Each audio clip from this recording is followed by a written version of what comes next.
All right, good morning. We're having a little bit of a wacky Monday here and stuff, but we're going to take care. Anyway, I'm glad to have you all here. I hope you had a great weekend.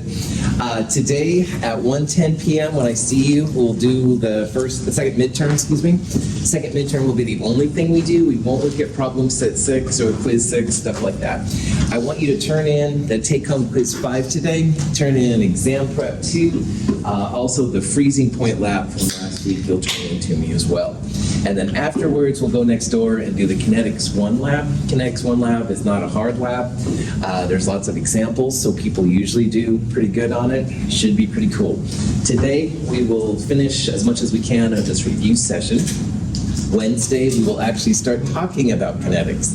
Kinetics is essentially the study of time with science. It's a really cool subject. We'll tackle that more in lab. Any questions? All right, so without further ado, let's get into it. Now, this example we actually did on Friday, and if you want to participate and shoot the thing, that's fine. But what I do want you to do is I want you to write down these numbers. We're going to go through a series of problems where we're going to do different kinds of concentration units. And in this problem that we did at the end on Friday, 92 grams of ethanol and 270 grams of water, and it says what's the mole fraction? Well, mole fraction will be moles of what you're looking at divided by total moles. So in this problem, grams to moles of ethanol came out to be exactly 2.00, and then 270 grams turned into moles was 15 moles. So the mole fraction 0.12, that's the mole fraction of the solute.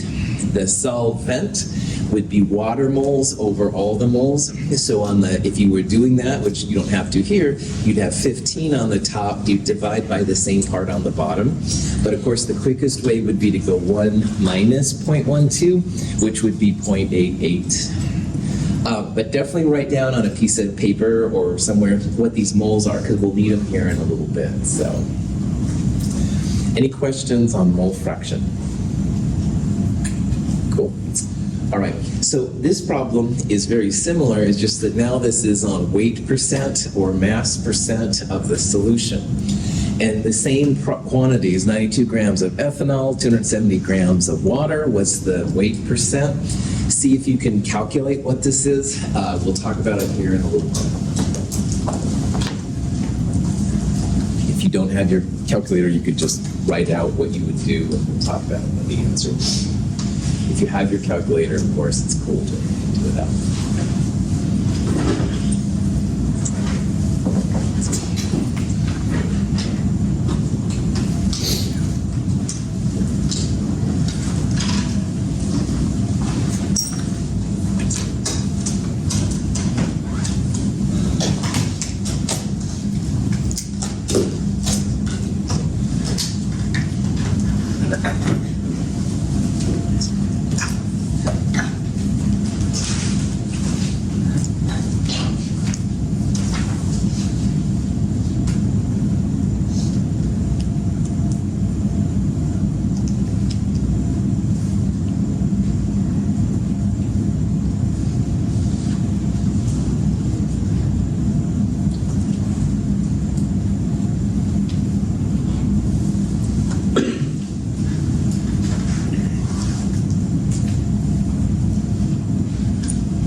Very cool.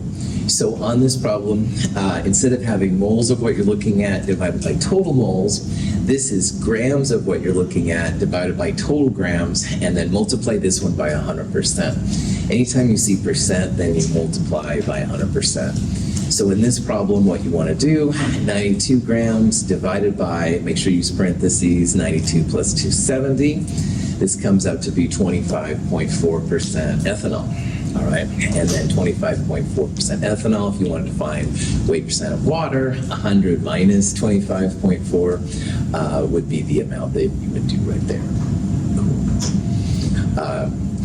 just say no, kids, always. But on alcohol, they have proof, you know, like some alcohols are certain proofs.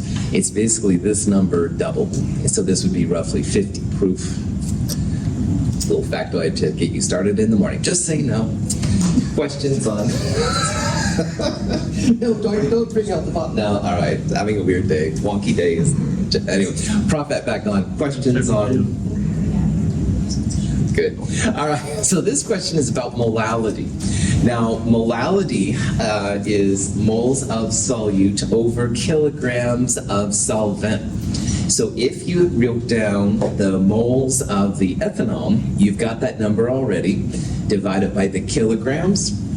See if you can figure out what the answer will be.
So in this problem, molality, moles of solute ethanol over kilograms of solvent, which is water. From earlier, 92 grams of ethanol, when you converted it over, was 2.00 moles of ethanol. How many grams in a kilogram? 1,000, good. So 270 divided by 1,000 would give you 0.270 kilograms.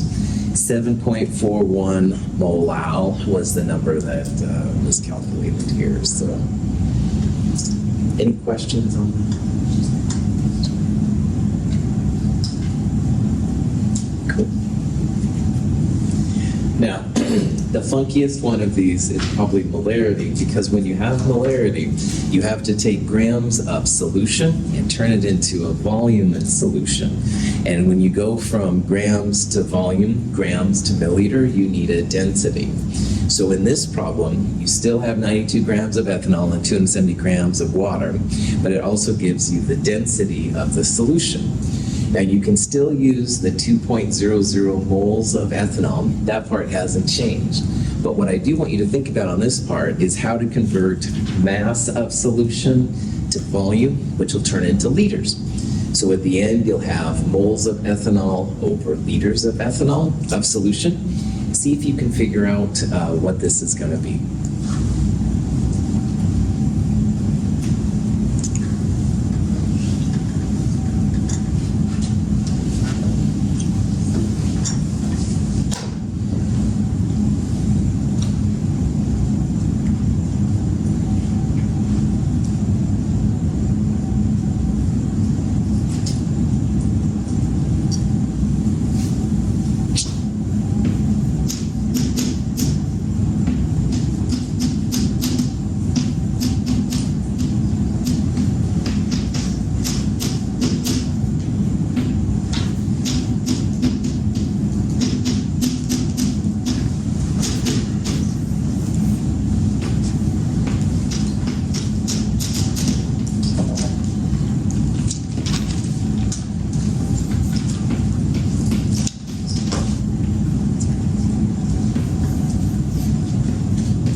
Fantastic. So unlike the other ones, which were specific to solute or solvent, molarity has a solution, and solution is solute plus solvent. So to find the mass of the solution, you want to add up the grams of the solute, 92.0, to the grams of the solvent, 270 grams, and that'll be some number, all right, 360 or whatever. Then take the solution density, this number 0.9780, and turn that into the volume of the solution. And when you turn that volume from milliliters, which is what you get, into liters, you get 0.370 liters. That's not the answer, but that's the volume of it. And then the moles of ethanol, which is moles of solute, 2.00, divided by 0.370 liters, gets you 5.41 molar. All right, so this solution is 5.41 molar. Cool. Molarity is a little weird compared to the other ones, but it is the king of the chemistry units. So when you go to the stockroom, most of our solutions in the stockroom are molarity. They're not other things. But for the solutions, molarity doesn't help usually very much. You need the other kind. Any questions on this? Okay. Now, here's a question where you're starting with molarity and you want to go back to one of the other ones. So in this one, 0.801 molar is the solution of ethanol, and we have a density of solution 0.9163. So on this question, we want the mole fraction of the ethanol. Moles of ethanol divided by moles of ethanol plus moles of water. But you kind of have to go backwards. So in this problem, what I would do is assume 1 liter of solution. And if you do that, you have 2 pieces of information. You have 0.801 moles of ethanol, but you also have 1 liter or 1,000 milliliters of solution. And 1,000 milliliters times this number will give you the grams of solution. And from there, you can find the moles of things. So see if you can find which of those answers is correct. 2 of these answers are meaningless because mole fraction is always between 0 and 1. So B and D, don't put those down, but it could be one of the other ones.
They've reopened up the planetarium, and so once in a while groups of kids will go by to have a planetarium show.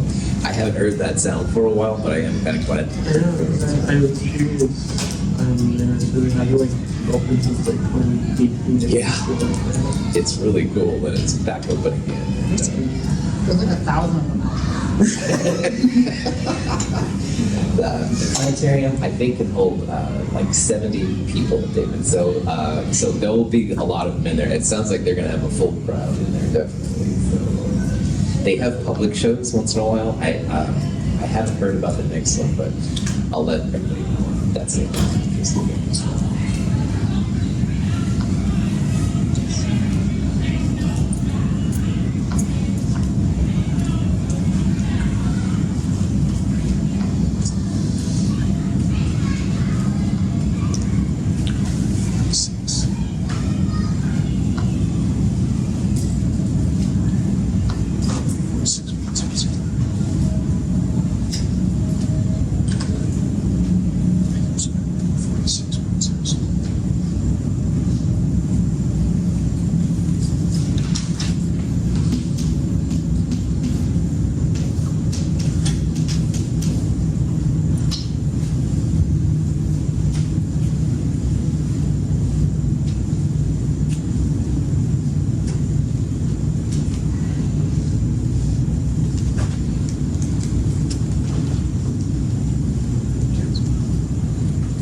So when you start with molarity, you should assume that you have a liter of solution. And that tells you two pieces of information. First of all, it says you have 0.801 moles of the solute, which is ethanol. And the other thing it says is you have a liter of the solution. Now, mole fraction is moles of ethanol divided by moles of ethanol plus moles of water. So the 0.801 is both in the numerator and in the denominator, but we don't have moles of water. So that's the kind of the goal on this problem. And the way to get around that is to take your moles of solute and turn it into grams of solute, so grams of ethanol. The molar mass, 46.1.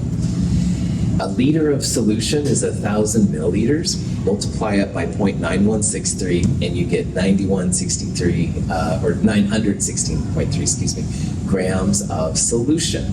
Now that number is grams of solute and grams of solvent. So if you take that number and subtract the ethanol, you'll have the grams of solvent, grams of water. Divide that number by the molar mass of water, 18.02 or so, you'll get moles of water, and that's how you find the little tiny thing that goes right there. So if you did all of that right, and some of you did, which is really cool, 0.0161 is going to be the mole fraction. Now, if you see a problem like this, and it's like, all right, molarities less than 1 are not very concentrated. And if it's the mole fraction of the solute, it should be a pretty small mole fraction. You don't have a lot of solute relative to the solvent. So this is hardly a fail-safe guesstimate, all right? But if you look at the numbers, first of all, E and B don't make any sense because they're outside of 0 and 1. Never negative, never blah, blah, blah. So if D, C, and A, these are both pretty high solute mole fractions. And probably that wouldn't make sense for a relatively dilute solution. But that's a little weird, and that's hardly fail-safe. But that would be one way that if you had to guess, like this number is farther from the other numbers, if you will, mathematically, for what it's worth. Questions? All right, about this time, you do want to start drinking. I mean, about this time, you're thinking about a cold drink. I didn't hear Donovan open his up this morning, but still, this is what all the industry uses when they have soft drinks that are pressurized. Henry's Law says you've got some constant, you've got some pressure, you want to find the concentration, you want to find the molarity. I don't think this one will be too crazy for you. Just follow the units, all right? We're not doing it over anything weird. Oh, wait, that is, now that I say that, my apologies. Total pressure is 1 atmosphere, sorry. And this is over water. So make sure you subtract the water from the 1 atmosphere first and then multiply. Bad instructor explanation, sorry about that. Total pressure is water plus nitrogen. You want just the nitrogen, so subtract the water from the total pressure and then multiply it by that weird constant thing.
So in chemistry, if you ever get stuck, a lot of times just following the units will be the way to get around problems. And Henry's law is a great example of that. The answers here are all molarity, moles per liter. And the only place molarity shows up is in that weird constant. So if you can get rid of the millimeters of mercury, then this problem is golden. And the only twist on this problem is that water is a volatile liquid, which means it has a little bit of pressure over it. So if you measure the total pressure, this is a cheesy graphic, sorry, most of the pressure will be from the nitrogen, but there will be a little bit from water. And these numbers, like this one right here, are just constants. They're given in books and stuff. It's no problem. So the format, you want to take 1 atmosphere, 760 millimeters of mercury, 760 torr, subtract 107 from it. That'll be the pressure of the nitrogen by itself. And you multiply that by the Henry's law constant, your millimeters of mercury or torr, whatever you want to use, cancel out, and you end up with answer A. But again, worst case scenario, just try to follow the units. All right, if everything else is weird, we want an answer in molarity. Got to get rid of those millimeters of mercury somehow. Any questions?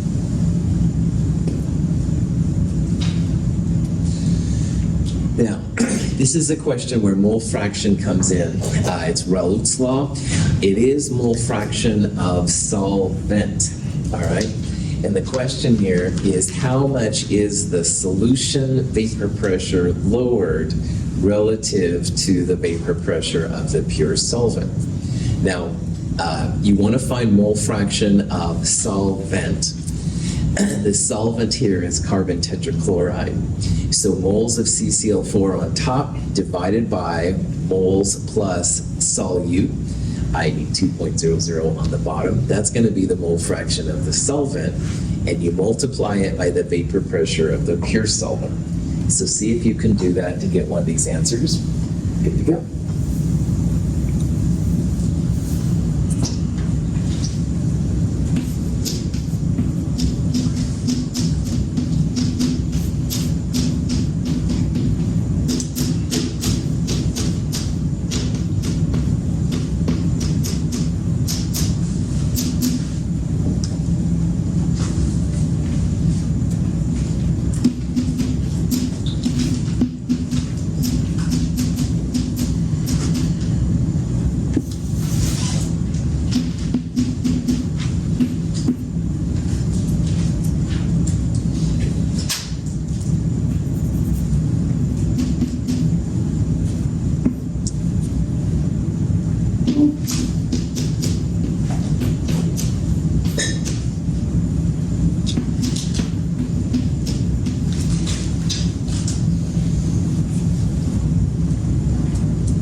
So this is the first of the colligative properties, the solution properties. The solute blocks the solvent from doing something.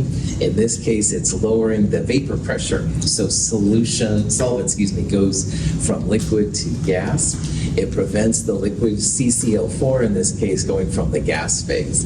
Mathematically, mole fraction of solvent, so moles of solvent over total moles, times the vapor pressure when it's just CCl4, and that's the 504 number. So multiply those two together, 494 millimeters of mercury is the answer. Solutions always are lower than the pure solvent. So if 504 is the pure solvent, 514, a number bigger, wouldn't make any sense here. So it will always be a number less than. It's usually not this much less than, but it is. And questions? Okay. Now, here's a question about boiling point. We want to raise the boiling point of this stuff, water apparently, by 1 degree Celsius. So if we're raising it by 1 degree, that means delta T is 1.0, all right? See if you can use all this information to see how much ethylene glycol you would have to add to 125 grams of water to raise it by 1 degree Celsius. There's the boiling point constant.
Okay, so both melting point and boiling point use delta T equals K times M.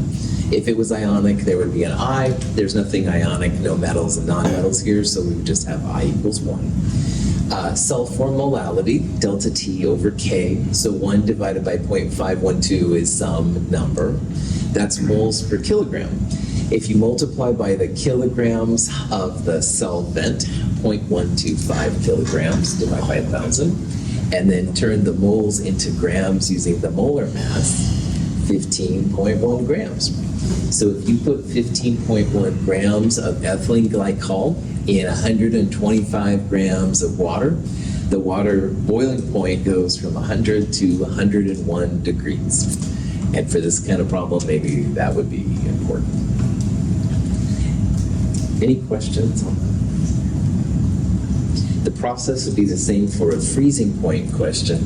You'd have a different K value, but to find the delta T, how much lower it would go, same thing. So if it said 5 degrees lower, your delta T would be 5. Okay. But this leads us into delta T equals K times M times I. Now normally, delta T depends on K and M. And it says which of these has the higher boiling point. Well, if you look at just the molalities, it would be totally the sugar, because sugar has a delta T, an M value which is bigger than NaCl, and that would be it. However, with ionic compounds, you also need to think about the I factor, the Van Hoff factor.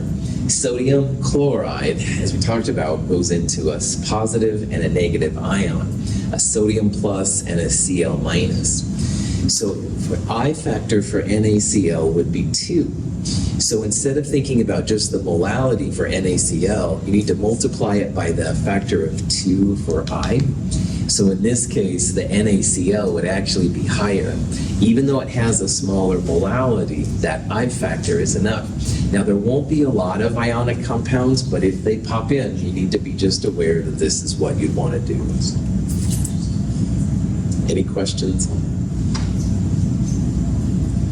Okay, this problem is kind of similar to the last one. We want to know the boiling point of the solution. This is sodium chloride. So remember that at this one, there is going to be an I factor of 2. See if you can figure out what it's going to be.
So on this one, your delta T, how much the temperature will go up.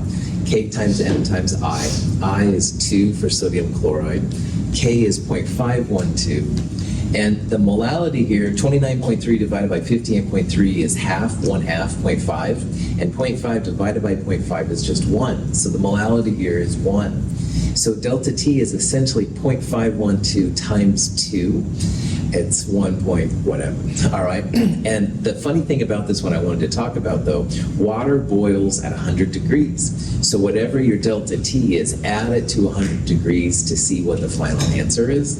Final answer, 101.02. So it comes down to be essentially 0.512 times 2, and that you add to water's normal boiling point to get the boiling point in the solution. If this was a freezing point, you would go 0 minus 1.02 because freezing points would be lower. But here at boiling point, it's going to be higher. Questions? Okay. I'm running out of time here, so I'm just going to buzz through the solutions for these last ones. This first one is a lot like the lab, the freezing point lab. You want to find the molar mass of the compound in a freezing point question, all right? So delta T equals K times M times I. I is just 1, don't have to worry about that. Solve for molality. The K here is negative. Initially, your M might look negative, but man, make sure it's positive because chemists only do positive molar masses. Molality, moles over kilograms, multiplied by the kilograms of water to get the moles of this erythritol.